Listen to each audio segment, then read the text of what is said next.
Hi friends, എല്ലാവർക്കും UPSC മെന്റ് മലയാളത്തിലേക്ക് സ്വാഗതം. ഇന്നത്തെ വീഡിയോയിൽ നമ്മൾ ഡിസ്കസ് ചെയ്യാനായിട്ട് പോകുന്നത് 2027 നടക്കാൻ പോകുന്ന UPSC സിവിൽ സർവീസ് എക്സാമിനേഷനെ കുറിച്ചുള്ള ഡീറ്റെയിൽസ് ആണ്. നമുക്ക് വീഡിയോയിലേക്ക് പോവാം. അതിനു മുന്നേ ചാനൽ ആരെങ്കിലും സബ്സ്ക്രൈബ് ചെയ്തിട്ടില്ലെങ്കിൽ സബ്സ്ക്രൈബ് ചെയ്ത് സപ്പോർട്ട് ചെയ്യുക. ഫർദർ നോട്ടിഫിക്കേഷൻസിനായിട്ട് ആ ബെല്ലൈക്കൺ കൂടി ഒന്ന് പ്രസ് ചെയ്യുക. കണ്ടക്ടിംഗ് ബോഡി ആരാണ് സിവിൽ സർവീസ് എക്സാമിനേഷൻ കണ്ടക്ട് ചെയ്യുന്നത്? UPSC ആണ്, യൂണിയൻ പബ്ലിക് സർവീസ് കമ്മീഷൻ ആണ്. അതൊരു കോൺസ്റ്റിറ്റ്യൂഷണൽ ബോഡിയാണ്. UPSC ആണ് എല്ലാ വർഷവും സിവിൽ സർവീസ് എക്സാമിനേഷൻ കണ്ടക്ട് ചെയ്യുന്നത്.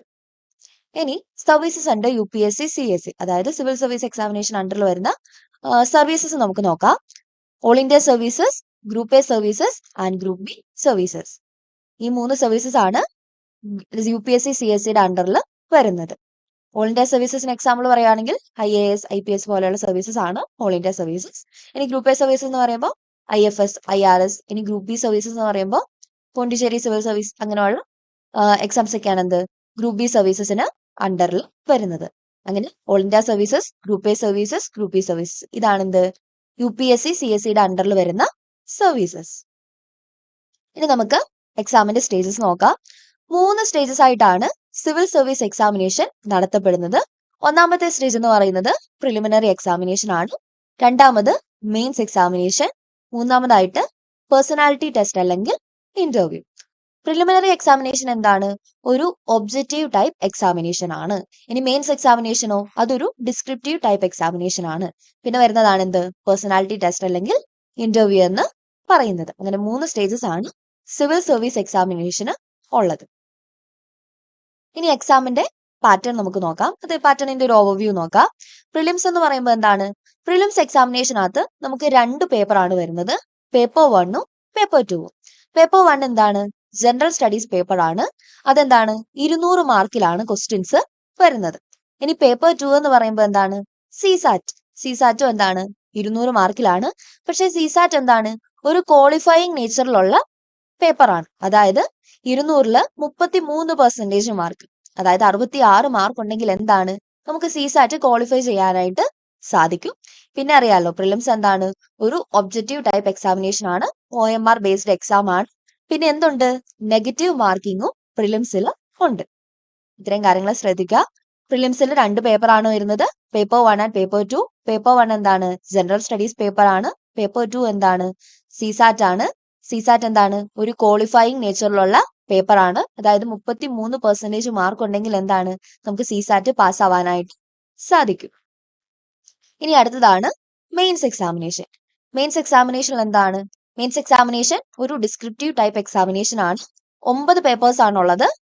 അത് എന്താണ്? എല്ലാം നമുക്ക് എസ് പോലെ എഴുതാനുള്ള പേപ്പേഴ്സ് ആണ്. ഇതിൽ 7 പേപ്പേഴ്സ് എന്താണ്? മെറിറ്റ് കമ്പ്യൂട്ടേഷന് കൗണ്ട് ചെയ്യും. നമ്മൾ പ്രിലിംസിന്റെ മാർക്ക് എടുക്കത്തില്ല. അത് എന്താ മെറിറ്റ് കമ്പ്യൂട്ടേഷന് കൂട്ടില്ല. പക്ഷെ മെയിൻസിന്റെയും ഇന്റർവ്യൂവിന്റെയും മാർക്ക് കൂട്ടും. ഇതിൽ മെയിൻസിൽ ഈ 9 പേപ്പർ ഉള്ളതിൽ എന്താണ്? 2 പേപ്പർ ക്വാളിഫയിങ് പേപ്പർ ആണ്. അതേതാണ്? Paper A English, paper B ഉണ്ട്. അതേതാണ്? ഒരു റീജിയണൽ ലാംഗ്വേജ് നമുക്ക് സെലക്ട് ചെയ്യാം. അപ്പം ഈ ഇംഗ്ലീഷിന്റെയും റീജിയണൽ ലാംഗ്വേജിന്റെയും പേപ്പർ എന്താണ്? മെറിറ്റ് കമ്പ്യൂട്ടേഷൻ എടുക്കത്തില്ല. അതെന്താണ്? ക്വാളിഫയിങ് നേച്ചറിലുള്ളതാണ്. ജസ്റ്റ് ക്വാളിഫൈ ആയാൽ മതിയാവും. ഓക്കെ. ഇനി മെയിൻസ് എത്ര മാർക്കിലാണ്? 1750 മാർക്കിലാണ്. ഇന്റർവ്യൂ 275 മാർക്കിലാണ്. ടോട്ടൽ മാർക്ക് വരുന്നത് മെയിൻസിന് 1750, ഇന്റർവ്യൂവിന് 275. അങ്ങനെ ഗ്രാൻഡ് ടോട്ടൽ 2025 മാർക്കിലാണ് വരുന്നത്. ഇത്രയും കാര്യങ്ങൾ ഓർത്ത് വെക്കുക. ഇനി നമുക്ക് പ്രിലിംസിന്റെ ഡീറ്റെയിൽഡ് പാറ്റേൺ നോക്കാം. GS പേപ്പർ 1 നമ്മൾ പറഞ്ഞു 2 പേപ്പേഴ്സ് ആണ് പ്രിലിംസിലുള്ളത്. GS പേപ്പർ 1ഉം GS പേപ്പർ 2ഉം. GS പേപ്പർ 2 എന്താണ്? സിസാറ്റ് ആണ്. ഓക്കെ. GS പേപ്പർ 1 നോക്കാം. GS പേപ്പർ 1ൽ നമുക്ക് പഠിക്കേണ്ടത് എന്തൊക്കെയാണ്? പൊളിറ്റി പഠിക്കണം, ഹിസ്റ്ററി ആൻഡ് കൾച്ചർ പഠിക്കണം, geography, economics, environment, science and technology, current affairs. ഇത്രയും കാര്യങ്ങളാണ് GS പേപ്പർ 1ൽ നമുക്ക് മെയിൻ ആയിട്ട് പഠിക്കാനായിട്ട് ഉള്ളത്. ഇനി നമുക്ക് GS പേപ്പർ 2 നോക്കാം. ഇവിടെ റീഡിംഗ് കോമ്പ്രഹെൻഷൻ പഠിക്കാനുണ്ട്, റീസണിംഗ് ഉണ്ട്, മാത്സ് ഉണ്ട്. ഇതാണ് എന്ത് GS പേപ്പർ 2ൽ ഏറ്റവും ഇമ്പോർട്ടന്റ് ആയിട്ട് നമുക്ക് പഠിക്കാനായിട്ട് ഉള്ളത്. പിന്നെ GS പേപ്പർ 2 എന്താണ്? ഒരു ക്വാളിഫയിങ് ടൈപ്പിലുള്ള നേച്ചറിലുള്ള എക്സാം ആണ്. അതായത് 33% മാർക്ക് ഉണ്ടെങ്കിൽ എന്താണ് നമുക്ക് GS പേപ്പർ 2 പാസ് ആവാനായിട്ട് സാധിക്കും. ഇനി മെയിൻസിന്റെ പേപ്പേഴ്സ് നമുക്ക് നോക്കാം. 9 പേപ്പർ ഉണ്ടെന്ന് പറഞ്ഞു. അതിൽ പേപ്പർ എ ഏതാണ്? ഇന്ത്യൻ ലാംഗ്വേജ് ആണ്. അതെന്താണ്? ഒരു ക്വാളിഫയിങ് പേപ്പർ ആണ്. പിന്നെ വരുന്നത് പേപ്പർ ബി, അതെന്താണ്? ഇംഗ്ലീഷ് ആണ്. ഇതും എന്താണ്? ഒരു ക്വാളിഫയിങ് പേപ്പർ ആണ്. ഈ 2 പേപ്പേഴ്സും എന്ത് ചെയ്താൽ മതി, നമുക്ക് ക്വാളിഫയിങ് മാർക്ക് മേടിച്ചാൽ മതി. എന്താണ്, മെറിറ്റ് കമ്പ്യൂട്ടേഷന് വേണ്ടിയിട്ട് കൂട്ടത്തില്ല. ഇനി ബാക്കിയുള്ള പേപ്പേഴ്സ് ഒക്കെയാണ് ഇനി പറയാൻ വരുന്ന പേപ്പർ 1 തൊട്ട് ബാക്കിയുള്ള പേപ്പേഴ്സ് ആണ് എന്ത് മെറിറ്റ് കമ്പ്യൂട്ടേഷന് കൂട്ടുന്നത്. അതേതൊക്കെയാന്ന് നമുക്ക് നോക്കാം. Paper 1 SA, paper 2 GS paper 1, അതിനകത്ത് society, history, art and culture, geography അങ്ങനെയുള്ള സബ്ജക്ട്സ് ആണ് വരുന്നത്. ഇനി പേപ്പർ 2 എന്ന് പറയുമ്പോൾ GS പേപ്പർ 2. പേപ്പർ 3 എന്ന് പറയുന്നത് GS പേപ്പർ 2, അത് ഏതൊക്കെയാണ്, പൊളിറ്റി, ഗവേണൻസ്, ഇന്റർനാഷണൽ റിലേഷൻസ്, ഇതാണ് എന്ത് GS പേപ്പർ 2 വരുന്നത്.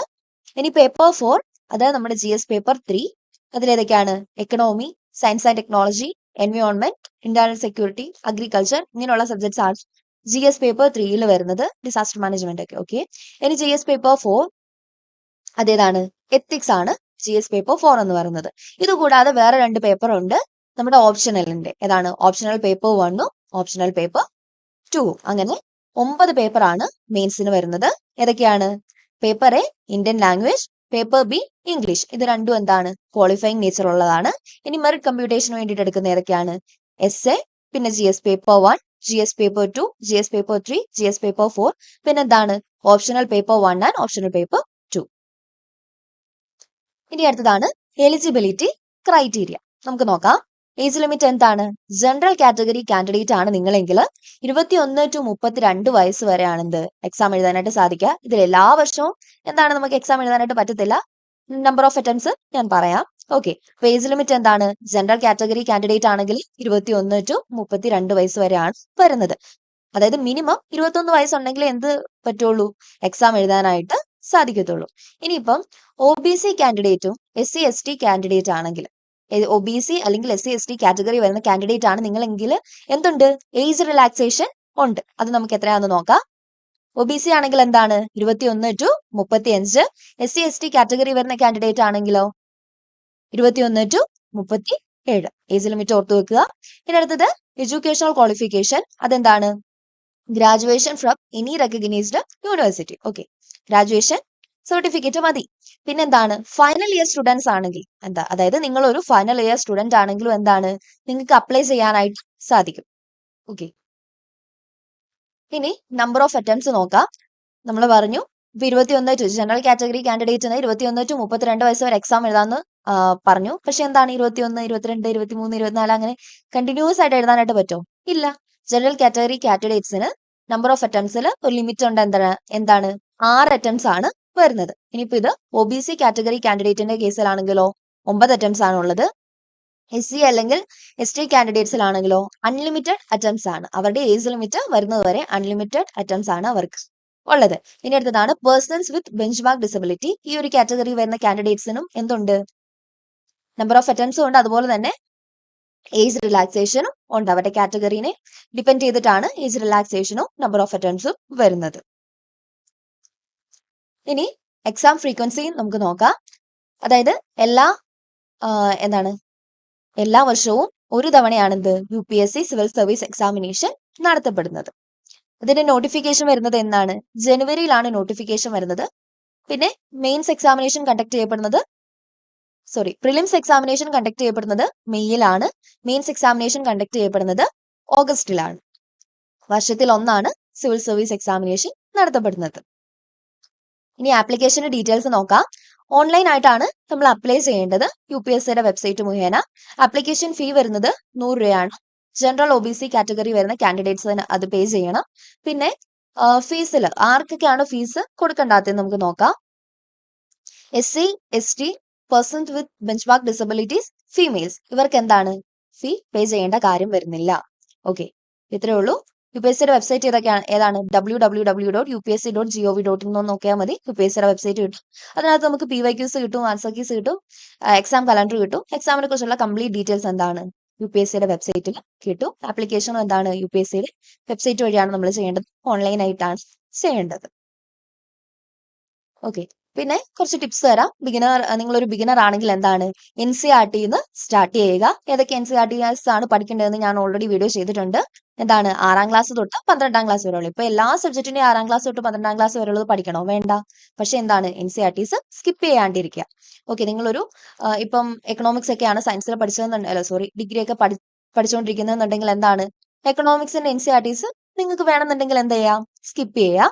പക്ഷെ അങ്ങനെയല്ല, എക്കണോമിക്സ് അറിയില്ല എന്നൊക്കെ ഉണ്ടെങ്കിൽ എന്താണ്, അത് സ്കിപ്പ് ചെയ്യാണ്ടിരിക്കുക. ഇപ്പൊ ബേസിക്സ് ക്ലിയർ ആവാനായിട്ടാണ്, അല്ലെങ്കിൽ ഒരു കോൺസെപ്റ്റൽ ക്ലാരിറ്റിക്ക് വേണ്ടിയിട്ടാണ് നമ്മൾ എന്ത് ചെയ്യുന്നത്, NCERTs പഠിക്കുന്നത്. അപ്പൊ എന്താണ്, NCERTയിൽ നിന്ന് പ്രിപ്പറേഷൻ സ്റ്റാർട്ട് തുടങ്ങുക. പിന്നെ സ്റ്റാൻഡേർഡ് ബുക്സ് ഫോളോ ചെയ്യുക. കറണ്ട് അഫയേഴ്സിന് വേണ്ടിയിട്ട് ഡെയിലി ന്യൂസ് പേപ്പർ വായിച്ചു പോവുക. ഇനിയിപ്പോ അത് പറ്റിയില്ലെങ്കിൽ എന്താണ്, മന്ത്ലി മാഗസീനും കൂടി നോക്കി പോവുക. ഓക്കെ, ഇനിയിപ്പോ ഡെയിലി ന്യൂസ് പേപ്പർ വായിക്കുന്ന ആളാണെങ്കിൽ കൂടി എന്ത് ചെയ്യുക, ഒരു മന്ത്ലി മാഗസീൻ, യോജന, കുരുക്ഷേത്ര പോലെയുള്ള മന്ത്ലി മാഗസീൻസ് അവൈലബിൾ ആണ്. അതിലേതെങ്കിലും എന്താണ് ഒന്ന് നോക്കി പോവുക. പിന്നെന്താണ്, MCQസും അതുപോലെ തന്നെ ആൻസർ റൈറ്റിംഗ് പ്രാക്ടീസും നടത്തി പോവുക. പിന്നെ ഓപ്ഷണൽ ചൂസ് ചെയ്യുമ്പോൾ വളരെ ശ്രദ്ധിച്ച് മാത്രം എന്ത് ചെയ്യുക, ഒരു ഓപ്ഷണൽ ചൂസ് ചെയ്യാനായിട്ട് ശ്രമിക്കുക. ഇത്രയും കാര്യങ്ങളൊക്കെ ഉള്ളൂ. എല്ലാവരും എന്ത് ചെയ്യുക, നല്ല രീതിക്ക് പ്രിപ്പയർ ചെയ്യുക. പിന്നെ എന്താണ്, നമുക്ക് കറക്റ്റ് ആയിട്ട് കൺസിസ്റ്റന്റ് ആയിട്ട് പഠിക്കാൻ പറ്റുന്നുണ്ട്, അല്ലെങ്കിൽ എന്താണ്, നമുക്കൊരു സ്മാർട്ട് ആയിട്ടുള്ള ഒരു സ്ട്രാറ്റജി ഉണ്ട്, ഡിസിപ്ലിൻഡ് ആയിട്ട് പ്രിപ്പയർ ചെയ്യാൻ സാധിക്കുന്നുണ്ട്, ഡെയിലി റിവിഷനും പ്രാക്ടീസും ഒക്കെ നടത്താൻ പറ്റുന്നുണ്ടെങ്കിൽ എന്താണ്, നമുക്ക് ഈ ഒരു എക്സാം എന്ത് ചെയ്യാൻ പറ്റും, ക്ലിയർ ചെയ്യാനായിട്ട് സാധിക്കും. ഇത് അത്ര ബുദ്ധിമുട്ടുള്ള ഓക്കെ, ബുദ്ധിമുട്ടുണ്ട്, എളുപ്പമൊന്നുമല്ല UPSC civil service examination crack ചെയ്യുക എന്നുള്ളത്. എന്നും പറഞ്ഞത് എന്താണ്, അതൊരു ഇമ്പോസിബിൾ ആയിട്ടുള്ള കാര്യമല്ല, അല്ലെങ്കിൽ ആർക്കും പറ്റുകയില്ല, അങ്ങനെയല്ല. ഒത്തിരി ആളുകൾ എന്താണ്, UPSC civil service examination clear ചെയ്തിട്ടുണ്ട്. അപ്പൊ എന്ത് ചെയ്യുക, കറക്റ്റ് ആയിട്ട് പഠിച്ചു പോകാനായിട്ട് ശ്രദ്ധിക്കുക. നമ്മൾ നോട്ട്സ് പ്രൊവൈഡ് ചെയ്യുന്നുണ്ട്, അതുപോലെ തന്നെ CSATന്റെ കംപ്ലീറ്റ് ക്ലാസ്സസും പ്രൊവൈഡ് ചെയ്യുന്നുണ്ട്. വളരെ അഫോർഡബിൾ ആയിട്ടുള്ള റേറ്റിലാണ് നമ്മൾ നോട്ട്സും ക്ലാസ്സസും പ്രൊവൈഡ് ചെയ്യുന്നത്. വേണമെന്നുള്ളവർ എന്ത് ചെയ്യുക, ഞാൻ എന്റെ ഗ്രൂപ്പിന്റെ ലിങ്ക് ഡിസ്ക്രിപ്ഷനിൽ കൊടുത്തേക്കാം, അതിൽ ജോയിൻ ചെയ്തിട്ട് എന്ത് ചെയ്താൽ മതി, എനിക്ക് പേഴ്സണൽ ആയിട്ട് മെസ്സേജ് ചെയ്താൽ മതിയാവും. Thank you. എന്ത് ചെയ്യുക, വീഡിയോ എല്ലാവർക്കും ഉപകാരപ്പെട്ടു എന്നുണ്ടെങ്കിൽ എന്ത് ചെയ്യുക, ചാനൽ എല്ലാവരും ഒന്ന് സബ്സ്ക്രൈബ് ചെയ്ത് സപ്പോർട്ട് ചെയ്യുക.